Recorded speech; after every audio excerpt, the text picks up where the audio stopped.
नमस्कार। आज हम डेविड गॉगिन्स की किताब कैंट हर्ट मी पर थोड़ी गहराई से बात कर रहे हैं। हाँ, ये किताब जैसे रिव्यू में भी कहा गया है, सिर्फ एक किताब नहीं बल्कि एक तरह से मानसिक दृढ़ता का घोषणा पत्र है। बिल्कुल।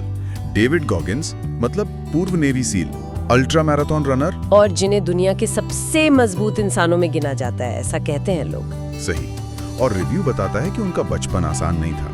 दुर्व्यवहार, गरीबी, नस्लवाद, काफी कुछ। हाँ, और कमाल की बात ये है, जैसा रिव्यू में भी है, कि उन्होंने इन मुश्किलों को खुद को बनाने में इस्तेमाल किया, तोड़ने में नहीं। उनका जो मूल मंत्र है, कोई मुझे चोट नहीं पहुंचा सकता, मैं अपनी सीमाएं खुद तय करता हूँ। ये लाइन ही बहुत पावरफुल है। बिल्कुल। और यही इस किताब का सार है, ये जो मेंटल टफनेस है, दिमागी मजबूती। हाँ। रिव्यू इसी पर फोकस करता है कि कैसे गॉगिन्स दिखाते हैं कि हमारी असली सीमाएं तो अक्सर हमारे दिमाग में ही होती हैं। अच्छा, तो रिव्यू में कुछ खास सबक बताए गए हैं। पहला है अकाउंटेबिलिटी मिरर। हाँ, अकाउंटेबिलिटी मिरर मतलब आईने के सामने खड़े होकर रोज। हाँ, रोज, और अपनी कमजोरियों, अपने सपनों को लेकर पूरी ईमानदारी बरतना, कोई बहाना नहीं। खुद से सच बोलना मुश्किल है ये बहुत, पर रिव्यू कहता है ये पहला कदम है, इसके बिना आगे बढ़ना मुश्किल है। फिर दूसरा है कैलस योर माइंड। ये थोड़ा समझाएंगे। कैलस योर माइंड, जैसे देखिए मेहनत करने से हाथों पर गट्ठे पड़ जाते हैं ना। हाँ, कैलस। वैसे ही दिमाग को भी मुश्किलों का सामना करा के उसे मजबूत बनाना, अपने कंफर्ट जोन से बाहर निकलना, जानबूझकर वो करना जो मुश्किल लगे। अच्छा, मतलब मुश्किलों का आदी बनाना। बिल्कुल, ताकि दिमाग चुनौतियों को झेलना सीख जाए। और फिर वो आता है जो सबसे ज्यादा फेमस है शायद, 40% रूल। ओ हाँ, 40% रूल, ये तो कमाल का आइडिया है ना? कि जब दिमाग कहता है बस अब और नहीं हो सकता, तब भी गॉगिन्स के हिसाब से आपने अपनी क्षमता का केवल 40% ही इस्तेमाल किया होता है। सोचिए जरा। हाँ, असली ताकत तो उसके बाद शुरू होती है।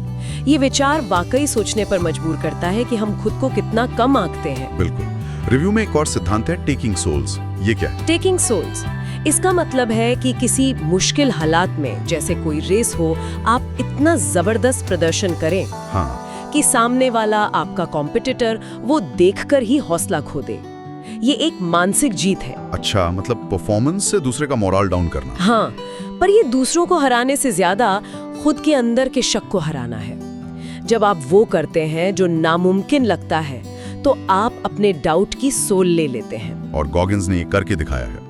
रिव्यू में उनकी कुछ उपलब्धियों का भी जिक्र है, अविश्वसनीय। बिल्कुल, जैसे 3 बार हेल वीक पूरा करना, जो सील ट्रेनिंग का सबसे मुश्किल हफ्ता होता है। 3 बार। और वो वजन घटाने वाला किस्सा, 100 पाउंड से ज्यादा कुछ ही महीनों में।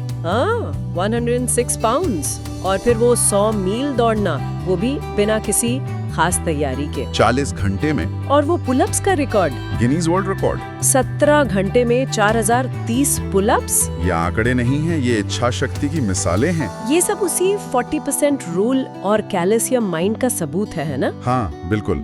ये उन सिद्धांतों का प्रैक्टिकल प्रमाण है। लेकिन रिव्यू एक जरूरी चेतावनी भी देता है, जिसका जिक्र करना जरूरी है। क्या? कि गॉगिन्स का तरीका अत्यधिक कठिन है, एक्सट्रीम है। हाँ, ये तो है। हर किसी को इसे आंख मूंद कर कॉपी नहीं करना चाहिए। अपनी शारीरिक क्षमताओं और परिस्थितियों को ध्यान में रखना बहुत जरूरी है। सही कहा। संतुलन। गॉगिन से प्रेरणा लें, पर अपना रास्ता समझदारी से चुनें। बिल्कुल, खुद को चुनौती दें, पर अपनी सीमाओं को समझकर। तो रिव्यू के अनुसार ये किताब दर्द और असफलता को अपनाने की बात करती है, बहाने छोड़कर काम करने की, और अपनी सोच को मजबूत बनाने पे जोर देती है। ये उन सभी के लिए है जो अपनी सीमाओं को पार करना चाहते हैं, किसी भी फील्ड में। तो कुल मिलाकर स्रोत से मुख्य बात ये निकलती है कि ये कैंट हर्ट मी एक तरह का वेकअप कॉल है। हाँ, एक रिमाइंडर कि हमारी सीमाएं अक्सर मानसिक होती हैं, शारीरिक नहीं। जैसा कि गॉगिन्स कहते हैं, स्टे हार्ड, मजबूत रहो। और इस पूरी चर्चा से मेरे मन में एक विचार आ रहा है। बताइए। कि ठीक है, शायद हम सब गॉगिन्स जैसे एक्सट्रीम स्तर तक ना जा पाएं, और शायद जाना भी नहीं चाहिए। लेकिन क्या हम रोजमर्रा की जो छोटी छोटी असहजताएं होती हैं, या वो काम जो हमें पसंद नहीं, क्या उन्हें थोड़ा स्वीकार करके, उनका सामना करके हम अपनी छिपी हुई क्षमता का, अपनी उस मेंटल टफनेस का थोड़ा और हिस्सा उजागर कर सकते हैं? अगर आपको ये रिव्यू पसंद आया हो तो चैनल को लाइक, शेयर और सब्सक्राइब जरूर करें। और याद रखिए, स्टे हार्ड।